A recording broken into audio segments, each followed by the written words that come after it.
Hey, Coach Bott here. In this video, I introduce the plyometric aspect of the preseason phase. This video is a little bit longer than the other ones, so I suggest you sort of sit back and tune in because there's lots of information here I want to share with you. Plyometrics for wrestlers. So plyometrics, what are they? Essentially, they are a dynamic method, and dynamic means movement, where we use non-maximal loads. Okay, so in most cases, it's just your body weight, and we accelerate your body weight with as much speed and vigor and intention as possible. Obviously, wrestlers are seeking to be more explosive, right, and more dynamic. So plyometrics are really a key part of the preseason or part of getting ready for a major competition so we can take the strength that an athlete has gained in the weight room and translate it and transfer it into more explosive, more dynamic movement. And really the solution to that are plyometrics. I'll give you a little bit of science, and feel free to tune me out if this is boring, but for those of you that are really keen and interested in learning more, tune in. So plyometrics really comprise powerful muscle contractions in response to rapid dynamic loading, or really stretching or pre-stretching the involved muscles. Plyometrics essentially are like a total integration of strength, speed, loading, and stretch. Okay, and those qualities are related to changes in complex neuromuscular structures and sensory motor pathways. So what that means is the ability for the muscles to communicate with the central nervous system, so that's the brain, the spinal cord, and to get messaging to and from the brain and spinal cord to really enhance the ability of the muscles to respond more quickly and powerfully to rapid changes in muscle length. So you're really training the muscle's ability to respond. And a lot of athletes want to be more reactive and more responsive and often think that that's more of a decision-making component. And it is, but it's also a physiological component. It will obviously allow for faster and more powerful changes of level and direction for the wrestler. So how do plyometrics work? Well, essentially, we use drills that use kinetic energy, and kinetic just means movement. And they are distinctly known for the minimal durations of time between the end of the braking phase. So a lot of athletes call that the loading phase. So if you go downwards in a squat, that's actually called the braking phase or the loading phase. And then the initiation of the acceleration phase. So that's coming back out of the squat. So in a plyometric exercise, we want to minimize the time it takes for you to put on the brakes and re-accelerate your movement. It's really a rapid eccentric, so that's a lengthening muscle action. And what it does is it stimulates these little sensory receptors that allow the muscle to stretch and then pick up the stretch, store the elastic energy, and sort of create a bit of a rebound effect. That stored energy increases the amount of force that can be produced. It's just like stretching out a rubber band. If you stretch it out really far, it's going to store more energy. If you also stretch it really fast, which is a better example, it will store more energy than slowly stretching it out. So what are the prerequisites for plyometrics? This is highly debated in my industry. We've got people saying that as long as you can control your mass in space, you can do plyometrics. We've got other people suggesting that you need a base of absolute strength, and I'm going to discuss that here. So plyometric training should only be attempted by wrestlers who have a base of absolute strength, and that's a very vague thing to say. It's a very general thing to say. Typically, what we recommend is that you don't want to do intense plyometric training until you can squat at least your body mass 1.5 times, okay? And I prefer a really legitimate front squat versus a back squat, and that's a personal anecdotal suggestion. And the key word though is intense plyometric training. Some of the drills I'm going to give you in the preseason are not necessarily as intense as others. So as long as you have control and you can do the drills the way I want you to, you are ready. If you cannot do the drills, it's because you are not strong enough yet to do them. The two can be developed in tandem, meaning you can develop your strength and you can develop your power at the same time. So it doesn't mean that, oh my gosh, I'm not strong enough, I shouldn't be doing any of this. You're going to have to use your judgment and do the drills that you're good at and maybe reduce the volume or the number of contacts if you're getting sloppy, okay?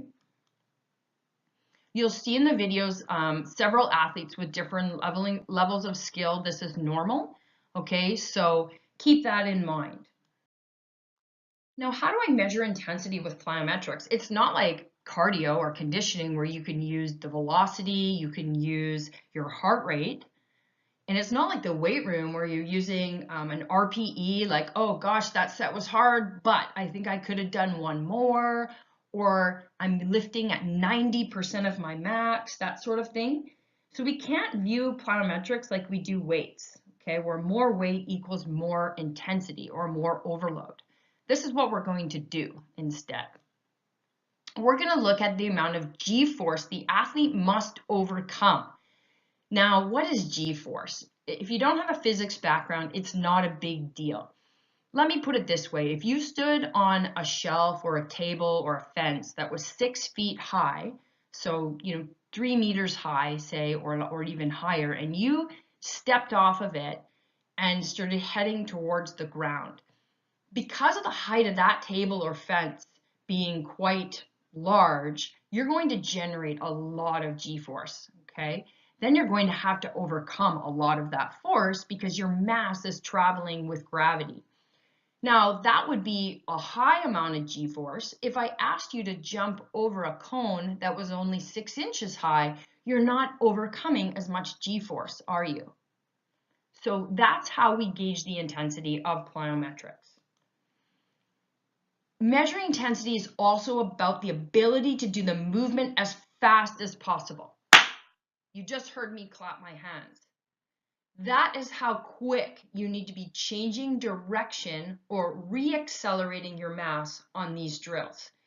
If you're spending time on the ground, you are not getting more powerful, and perhaps the drill is too intense for you. So you may need to reduce the height of your jumps. And if you reduce the height of your jumps, then you're going to be able to contact the ground much faster with more force and thus actually do the drill with more intensity. So consider that. The focus in the Wrestler's Edge Plyometric preseason program is on the legs and the hips. Lower body explosive power is a key component the wrestler must possess. So the drill selected for this program develop the legs and the hips. Movement is generated in the hips and legs and transferred through the trunk by bending, extending, or twisting. These muscle groups are the center of power of athletic movement and have major involvement in wrestling performance. Let's have a look at the drills.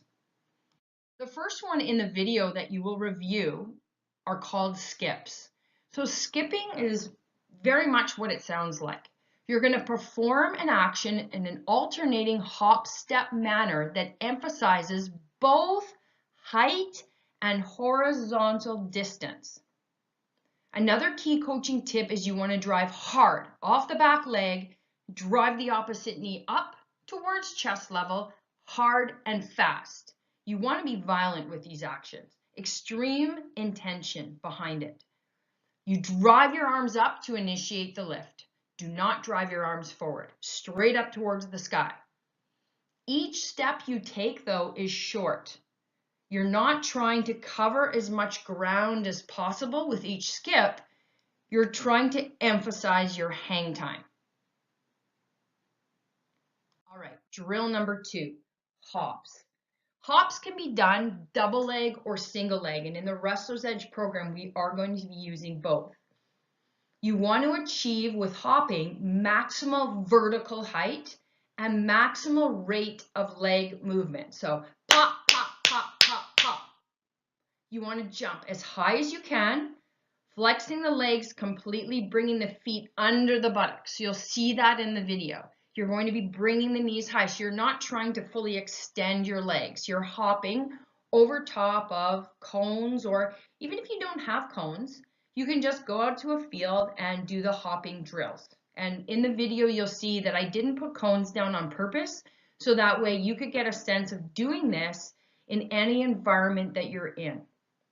Use your arms to achieve maximum lift. Drill number 3, bounding. Bounds can be done on double leg, single leg, or both, which I guess is double leg, pardon the typo. You want to gain maximum height as well as horizontal distance. So in this drill, we're now looking at trying to cover more ground. So this is where bounding is different than skipping and hopping.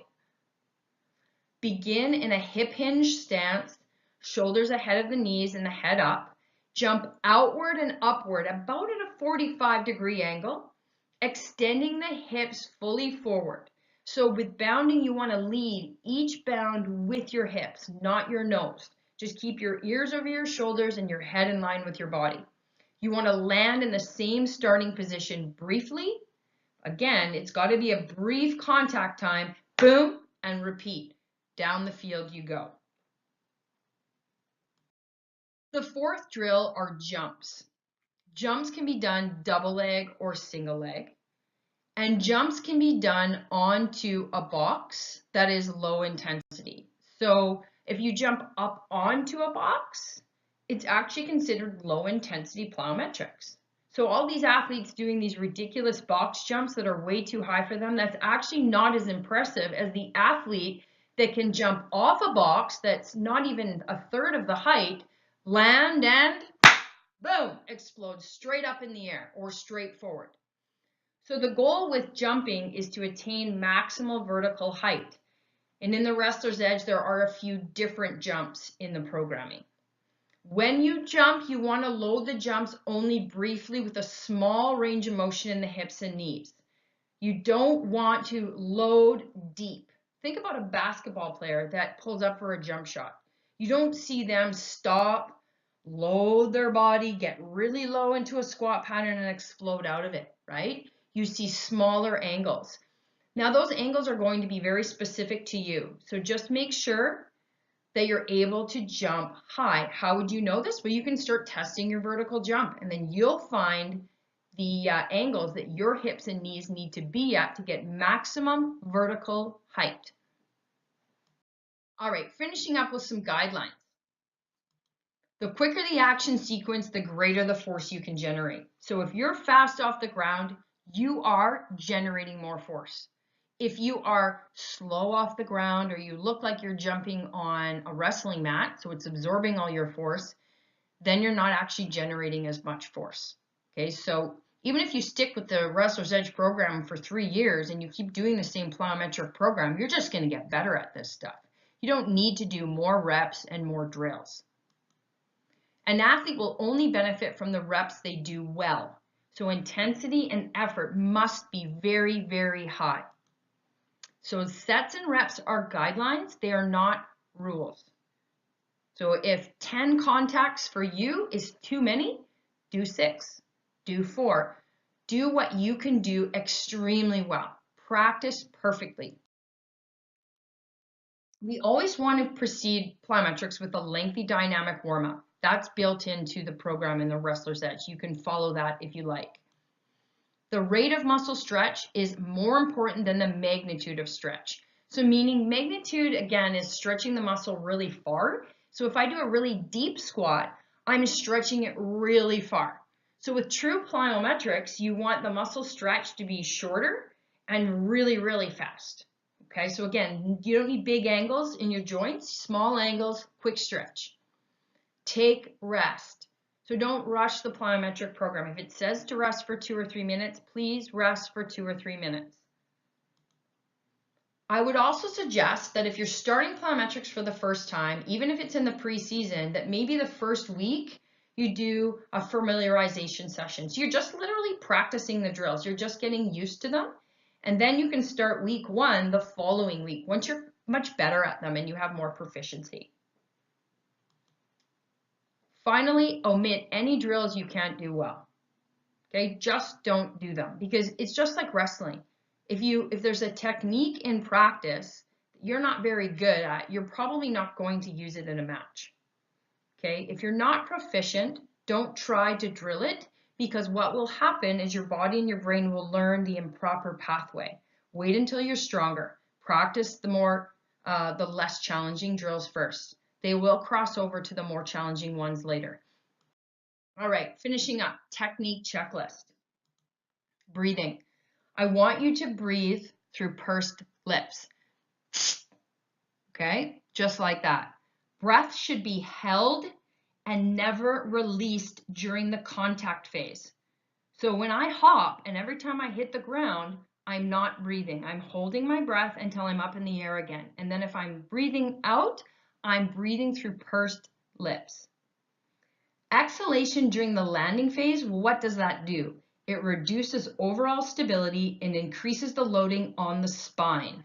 So we don't want to be loading the spine. We want to load the muscles. So by holding your breath, you're going to protect your spine. You're going to increase your intra-abdominal pressure. Next one, load fast. I already said this, but it's really important that you load fast. Small range of motion. Do not land with deep squats. Only a slight bend in the knees and the hips. If the range of motion is too big, the purpose is defeated because there's no reflexive action. We're actually trying to capitalize on a stretch reflex. Okay, this is different than strength training. Strength training, we don't capitalize on the reflex as much because the movements in the weight room are too slow. When landing, try to maintain a locked ankle instead of rolling from the heel to the toe on your landings. This slows down the response and displaces force away. So if you watch people jog, like recreational fitness enthusiasts out for a jog, they actually roll from their heel to their toe.